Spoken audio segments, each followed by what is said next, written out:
Wir fangen an mit 390 Gramm kaltem Wasser plus minus 10 Gramm Bassinage Restwasser. 0,8 Gramm Frischhefe auflösen in kaltem Wasser. Dazu kommt 25 Gramm Olivenöl, 600 Gramm 55er Mehl,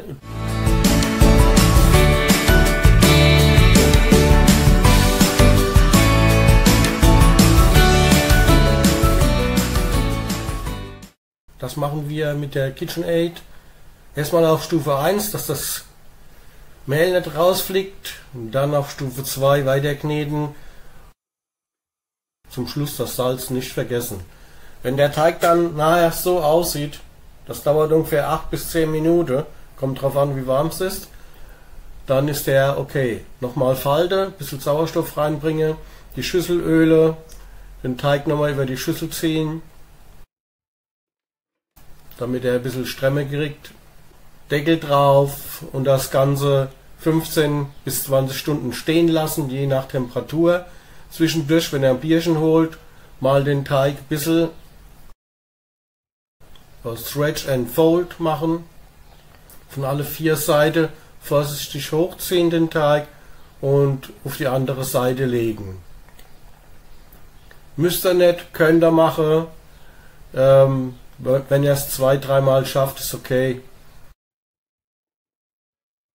Deckel drauf, hier seht ihr nochmal das Rezept. Natürlich stelle ich euch das Rezept ganz genau in die Infobox rein. Er hätte gerne noch ein bisschen länger gehen, habt ihr ja gesehen jetzt gerade eben. Aber der kommt ja auch jetzt noch in die Stockkarre rein. Also wenn ihr das so macht wie ich, das ist nicht so gut, geht einfach hin, holt ein Backpapier und macht das drauf und macht dann ein bisschen Öl drauf, aber nicht zu viel.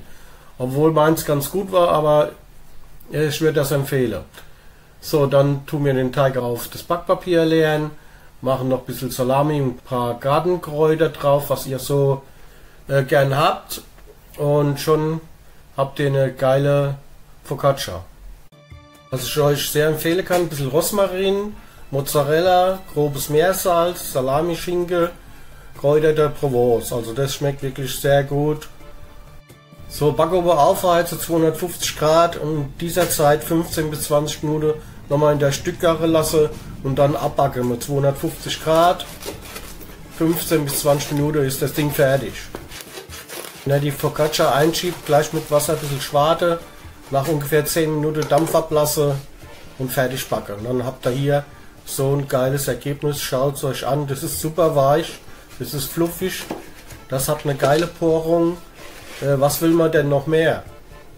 Also wirklich, das ist ein tolles Brot. Daraus könnt ihr Pizza machen, ihr könnt ein Baguette backen, ihr könnt ein Weißbrot machen, Ciabatta könnt ihr machen. Ist ganz egal, was ihr machen wollt draus. Das ist halt die einfachste Version. Einfach aufs Backblech leere und abbacken, und dann habt ihr hier eine geile Focaccia, und die schmeckt wirklich sehr gut. Und durch die lange Ruhezeit habt ihr Geschmack, und es schmeckt wirklich klasse. Und die 0,5, die 0,8 Gramm Frischhefe, die könnt ihr eh vergessen. Das baut sich alles ab, das wird alles fermentiert und ist einfach klasse. Abonnieren nicht vergessen, und ich sage wieder Tschüss, ciao, ciao.